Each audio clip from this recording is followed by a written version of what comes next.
한때 방송에서 가수를 뽑는 오디션 프로그램이 큰 인기를 끌었습니다. 슈퍼스타 K, 그리고 K-팝 스타 등등, 이제, 뭐, 발라드, 뭐, 팝, 이런 게 있었는데, 요즘은 트로트 가수 오디션으로 많이 바뀐 것 같습니다. 저도 이제 노래를 좋아하기 때문에 종종 보는데, 이 오디션을 볼 때마다 두 가지 흥미로운 생각이 듭니다. 하나는 정말 노래를 잘 부르는 사람이 또 새롭게 나온다는 겁니다. 또 하면 또 나오고 또 나오고, 어떻게 이렇게 노래 잘 부르는 사람들이 많은지 모르겠습니다.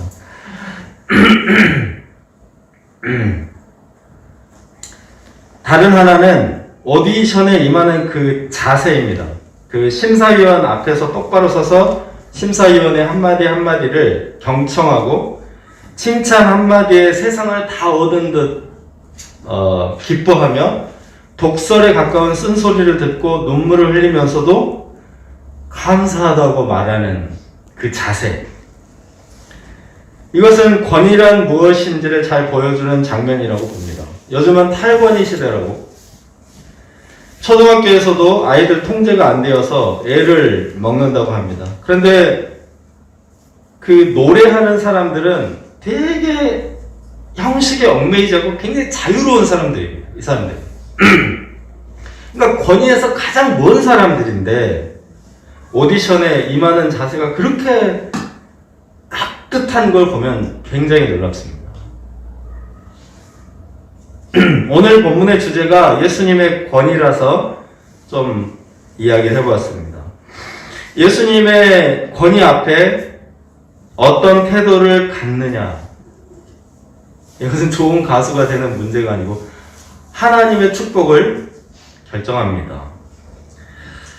그런데 오늘 등장하는 유대교 지도자들은 좋은 예는 아니고 나쁜 예입니다. 이들이 버림을 받았고 예수님의 제자들이 대신에 신약시대 새 이스라엘로 택함을 받았습니다.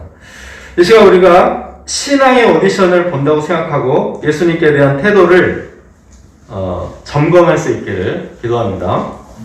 첫째, 하늘로부터냐 사람으로부터냐, 23절에서 27절입니다. 그 23절 이 말씀이 오늘 권위 논쟁에 불을 지핀 질문입니다. 네, 대제사장들과 장로들의 질문은 이런 일 할 권위가 있는가 하는 겁니다. 그 이런 일이란 앞에 1절에서 22절까지 나온, 오늘 23절부터 22절까지 나온 그 일들인데, 성전에서 재물 매매상과 성전세 환전상들의 의자와 상을 둘러 엎어버린 그 일, 그리고 맹인과 저는 자들을 영접하고 고치신 그 기적, 그리고 백성들에게 말씀을 가르치시는 일 등등을 말합니다. 성전이라는 공공장소에서 이런 일을 하려면 권위 혹은 자격이 있어야 합니다. 초, 중, 고, 대학교에서 학생들을 가르치려면 교원 자격, 교원 자격이 있든지 교수님이시든지 자격이 있어야 합니다. 학교 밖에서 보습학원은 이런 데나 과외 이런 것은 상관없지만 공적인 기관에서는 자격을 갖춰야 합니다. 그래서 이제 오래전부터 예수님을 상대로 고소고발을 계속했던 그 유대교 지도자들이 성전 안에서 하는데 이 공적인 자격이 없는 것을 보고, 이야, 이거 꼬투리 잘 잡았다, 걸려들었군, 이번에는 못 빠져나가겠지? 팩트 자격이 없잖아요. 팩트. 네. 그런데 이제 예수님은 세례 요한의 권위에 대해서 오히려 그들에게 반문하심으로써 그들의 그 괴의 개를 무력화시킵니다. 세례 요한의 세례가 하늘로부터냐 사람으로부터냐 라는 질문에 어느 쪽도 답을 못합니다. 어느 쪽으로 답하든 자신들이 불리하기 때문에 우리가 알지 못하노라 하고 대답을 회피해버렸습니다. 예수님은 그들에게 분명하게 말씀하십니다. 나도 무슨 권위로 이런 일을 하는지 너희에게 이르지 아니하리라. 유대교 지도자들은 예수님이 하나님의 아들이신 것을 알고 있으면서 영접을 하지 않는 것입니까? 아니면 모르지만 알고 싶어 하지 않는 것입니다. 예수님은 이미 많은 기적을 보여주셨고 많은 말씀을 가르치셨기 때문에 그들이 예수님이 누구신지 판단할 수 있습니다. 그래서 예스인지 그런데도 예스인지 노인지 확실한 태도를 취하지 않습니다. 이도저도 모른다, 아니다, 모른다, 판단할 수 없다 라는 대답이 그렇다는 겁니다. 그 마음은 모르지만 이런 태도를 불가지론이라고 합니다. 제가 불가지론에 대해서 한 반 페이지 썼다가 싹 지우고 지금 할 말이 많지만 불가지론으로 알 수 있는 것은 하나도 없습니다. 나도 너희에게 이르지 아니하리라. 이것이 불가지론에 대한 예수님의 대답입니다. 예수님은 결정을 촉구하십니다. 예수님, 당신은 하나님으로부터 오셨습니다 하고 믿든가, 아니면 하나님의 아들이십니까? 잘 모르겠습니다 이렇게 질문을 하든가 둘 중에 하나 하는 겁니다. 얼마든지 답을 주실 것이기 때문입니다. 예수님, 저는 정말 믿기 어려우니까 도와주십시오. 그렇게 기도하는 아버지도 있잖아요. 저희 믿음 없는 것을 도와주셔서. 그렇게 기도하는 겁니다. 우리가 신앙생활을 하든 일대일 성경 선생이 되어 성경 공부를 시키든 하늘로부터 얻는 온 권위와 자격이 필요합니다. 우리가 신학대학교에 나올 필요는 없습니다. 사실 또 신학대학교 저도 많이 배워봤지만 그 교수님들한테 정말 많이 배웠어요. 신학대학교를 나온다고 해서 또 그렇게 영적으로 사익이 있는 게 아닙니다. 심지어는 신학대학교에 나왔는데 하나님으로부터 인격적인 부르심이 없습니다. 그런 사람이 설교를 하면 되겠습니까? 목회를 하면 안 되죠. 안 되죠. 하나님으로부터 온 것이어야 합니다. 하나님으로부터 온 권위, 필요 충분 조건입니다. 하나님은 항상 메시지를 보내시는 분입니다. 하나님으로부터 뭔가 항상 옵니다, 우리에게. 우리가 알든 모르든. 태초부터 지금까지. 저는 아주 어린 시절에 교회가 이 세상에 있는지조차 모를 때, 교회라는 것조차 모를 때, 기독교라는 존재조차 모를 때, 소년 세계 정기 전집에서 예수님의 이야기를 읽고 십자가에 죽으시고 부활하신 예수님이 당시 표현으로 신이신 것을 깨달았습니다. 당시 표현으로.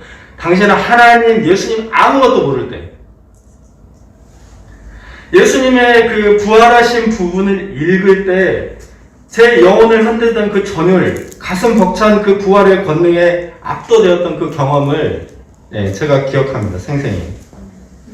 그리고 또 제가 아주 어린 시절에 한여름에 마당에 모깃불을 태우면서 거적을 깔고 누워서 은하수를 바라보고 있었을 때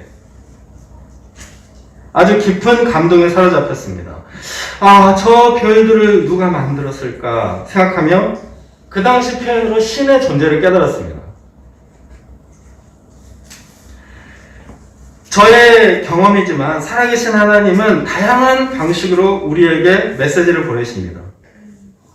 저는 정말 많은 사람들에게 그런 간증, 증언을 정말 많이 들었습니다. 중학교 3학년 때 생물 선생님, 고등학교 1학년 때 여기도 생물 선생님. 이 선생님은 제가 들은 바 최초로 진화론이 그건 학설이야 이 말을 최초로 해주셨습니다. 진리인 줄 알았는데. 대학교 새내기 때 재료역학 교수님, 연력학 교수님, 과학의 역사 교수님, 대학교 3학년 때 동력학 교수님 등등. 이 중에 기독교인도 계시고 비기독교인도 계신데 이분들의 경험담은 성경에 기록된 창조주 하나님의 경험이에요. 물론 신실한 기독교인들의 경험은 사실 말할 것도 없이 증거가 차고 넘치죠. 1950년에 영국의 옥스퍼드 한 학회에서 앤서니 플루라는 그 철학자가 신학과 위증성이라는, 제목을 어렵게 다루는데 신학과 위증성이라는 책을 발표를 했는데 센세이션을 읽겠습니다. 이 책이 무신론자들의 교과서라고 불릴 정도로 그렇게 그 논박을 잘 해놨어요. 신앙의 논박을. 이 사람이 2004년에 신은 있다, There is a God이라는 저수를 발표했습니다. 이 책의 부제가 세상에서 가장 악명 높은 무신론자가 어떻게 생각을 바꿨는지에 대하여, 이게 부제입니다. 나는 과학적 증거에 근거해 신을 믿게 됐다. 생명을 만들어내는 데 필요한 믿을 수 없이 복잡한 DNA 배열을 최초로 설계하기 위해서는 어떤 지성의 개입을 전제해야 한다. 자연의 법칙은 우연으로 보기에 너무 완벽하다. 나와 세계의 존재를 동시에 설명할 수 있는 지성, 직접 설계자 이렇게도 얘기하고, 요한복음에서 말하는 로고스, 그 지성을 말합니다. 이 지성을 믿는다, 이런 내용입니다. 번역돼서 나왔어요. 우리나라 책으로. 존재하는 신이라고. 예수님의 질문에 분명한 답을 해야 된다는 겁니다. 요한의 세례가 하늘로부터냐 사람으로부터냐, 이 질문 우리가 이렇게 적용할 수 있습니다. 인간은 하나님의 피조물이냐 물질로부터 우연히 진화한 것이냐, 아름답고 조화롭고 이 놀라운 자연세계와 우주 만물은 하나님으로부터냐 그냥 있는 것이냐. 무엇보다 이 질문이 중요합니다. 성경 말씀은 하늘로부터냐 사람으로부터냐. 둘째, 뉘우치고 갔으니 28절에서 41절입니다. 예수님은 권위에 대한 태도의 비유에서 이제 두 개의 비유를 들려주십니다. 첫째는 28절 32절 두 아들의 비유인데 권위와 뉘우침에 대한 얘기입니다. 말씀 보시면 어떤 아버지가 맏아들과 둘째 아들에게 포도원에 가서 일하라고 시켰습니다. 자녀들은 부모들이 일 시키면 싫어합니다. 뭐 좀 해놓으면 싫어. 왜 나야? 동생 시켜, 형아 시켜. 싫어요, 기본적으로. 근데 맏아들이 아버지 가겠습니다 대답했습니다. 그러나 대답만 하고 가지 않았습니다. 둘째 아들은 굉장히 솔직한 것 같아요. 실소이다. 놀러 가버렸어. 근데 이제 가다 보니까 야, 아버지의 뜻인데 뉘우치고 포도원에 가서 일을 했습니다. 세리와 창녀들은 하나님의 말씀에 실소이다 라고 말한 둘째와 같습니다. 그런데 그들은 세례 요한이 죄사함을 받게 하는 회개의 세례를 전파할 때 거기 와서 세례를 받고 뉘우쳐서 새 삶을 살았습니다. 유대계 지도자들은 겉모습은 의롭고 품위가 있어 보였습니다. 그들은 어떤 하나님의 말씀도 아버지 가겠나이다 하고 순종할 것 같았는데 막상 세례 요한이 세례를 베풀 때 끝내 뉘우치지 않았습니다. 마태복음 11장 18절에 보면 세례 요한이 먹지도 마시지도 않는다고 미쳤다. 이렇게 뒤에서 이렇게 부정한 겁니다. 조롱하고. 사람은 누구나 반발심이 있습니다. 포도원에 들어가서 일하는 것이 너무 고된 노동이기 때문에 누구나 싫어합니다. 혹시 자기가 하고 싶어서 하긴 하지만 하고 싶어서 하긴 해요. 근데 누군가 시키는 것은 또 싫어합니다. 내가 하려고 했는데 시키니까 하기 싫어졌어. 안 해! 이런 마음을 부인하고 하나님 아버지의 뜻이기 때문에 순종하는 것이 뉘우침입니다. 뉘우침. 즉 회개는 하나님께서 심히 기뻐하십니다. 뉘우치는 자에게 가장 먼저 1순위로 천국 문이 열린다는 겁니다. 예수님의 질문이 뭡니까? 누가 아버지의 뜻대로 하였느냐? 뉘우침에는 방향이 있습니다. 아버지의 뜻대로라는 방향입니다. 아버지의 뜻이 포도원에 들어가라 이면 포도원에 들어가 일하는 것이 뉘우침입니다. 성경 말씀에 거짓 증거하지 말라 이 말씀했기 때문에 중상모략하지 않는 것이 아버지의 뜻대로 하는 겁니다. 이것이 뉘우침입니다. 하나님께서 가라 하실 때 가고 멈추라 하실 때 멈추는 것입니다. 나의 도덕관이나 나의 판단이나 나의 열정과 의욕으로 하는 것이 아닙니다. 운전으로 비유하자면 하나님의 말씀이 브레이크도 되고 하나님의 말씀이 나의 악셀레이터도 되는 것입니다. 이 세리와 창녀들은 재물과 음욕의 풀 악셀을 밟았던 자들입니다. 그런데 때가 찼고 하나님 나라가 가까웠으니 회개하고 복음을 믿으라! 선포하자 요한에게 와서 죄사 먹게 하는 세례를 받았습니다. 말씀이 브레이크가 되었고 뉘우침이 악셀이 되었습니다. 지옥으로 달려가던 자들이 이 뉘우침 때문에 가장 먼저 천국에 들어갔습니다. 우리가 하나님의 말씀을 듣고 뉘우쳐 하나님 나라에 들어갈 수 있기를 기도합니다. 33절 41절은 두 번째 비유인데 권위와 존대입니다. 권위와 존대. 33절 읽어보죠. 시작. 다른 한 비유를 들으라. 한 집주인이 포도원을 만들어 산 울타리로 두르고 거기에 집단 틀을 만들고 망대를 싣고 종부들에게 새로 주고 탕구에 갔다는. 이 비유를 보면 집주인이 포도원을 완벽하게 꾸몄습니다. 산울타리를 둘러서 야생동물 침입을 막아버렸죠. 망대를 지어서 도둑도 얼씬 못하게. 집자는 틀을까지도 만들었기 때문에 이제 농부들은 몸만 와서 재배하면 막대한 수익을 얻을 수 있습니다. 그런데 3, 4절, 36절 보시면 열매를 새로 받으려고 종들을 보냈더니 하나는 심히 때리고 하나는 때리다가 확 죽어버립니다. 또 하나는 돌로 쳐서 이제 피투성이가 돼서 부상자가 되거나 시체가 돌아오는 겁니다. 열매가 와야 되는데 더 많은 종들을 보냈으나 마찬가지입니다. 이것은 세입자로서 결례와 무례를 이미 넘어섰습니다. 그런데 주인은 다시 한번 기회를 줍니다. 그들이 내 아들은 존대하리라.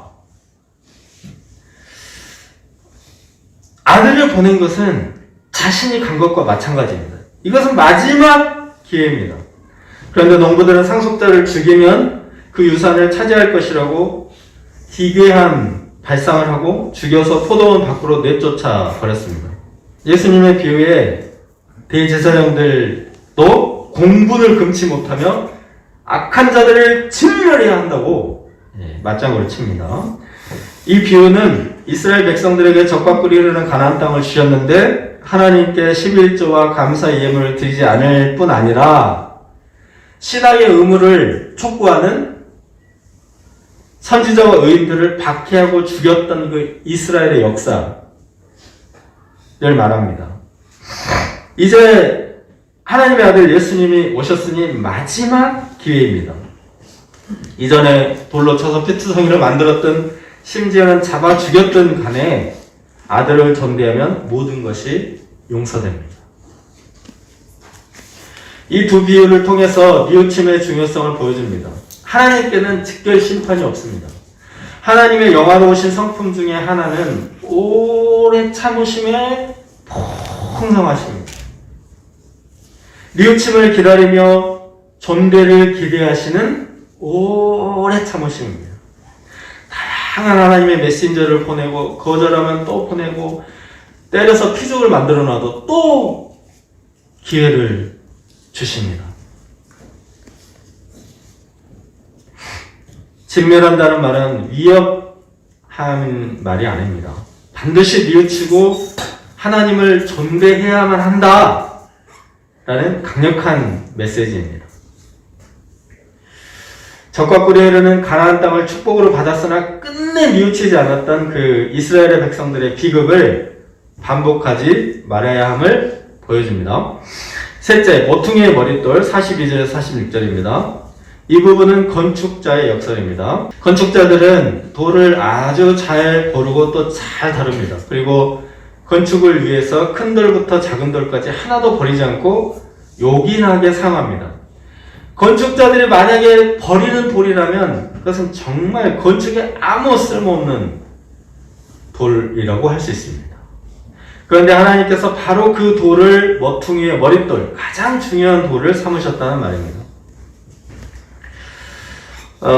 모퉁이의 머릿돌이 무엇이 중요한가 이제 이해가 안 될 수 있습니다. 근데 요즘은 건축술이 발달했기 때문에 머릿돌을 필요하지 않고 그냥 콘크리트를 쫙 깔고 그 위에다 세워버리는데, 옛날에 이런 기술이 없었기 때문에 땅이 무르잖아요. 땅이 무르기 때문에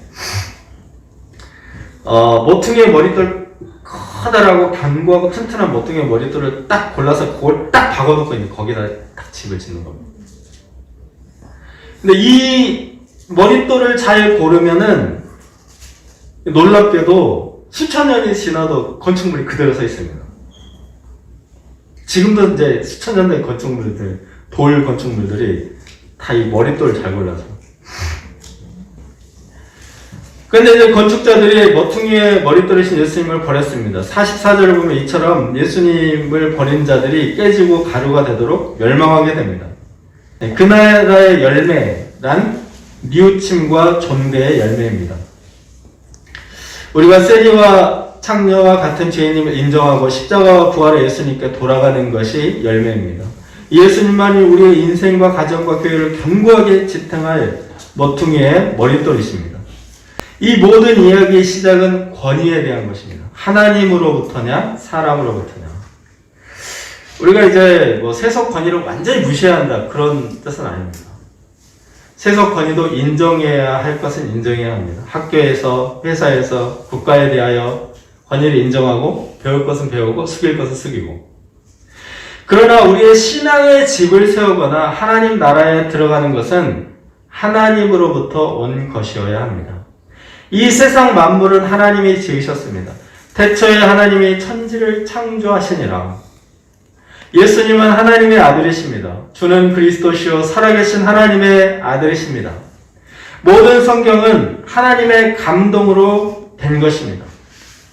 이 성경 말씀을 반석으로 삼아 예수님을 모퉁이의 머릿돌로 삼아 견고하고 영화로운 인생의 집을 지어나갈 수 있기를 기도합니다.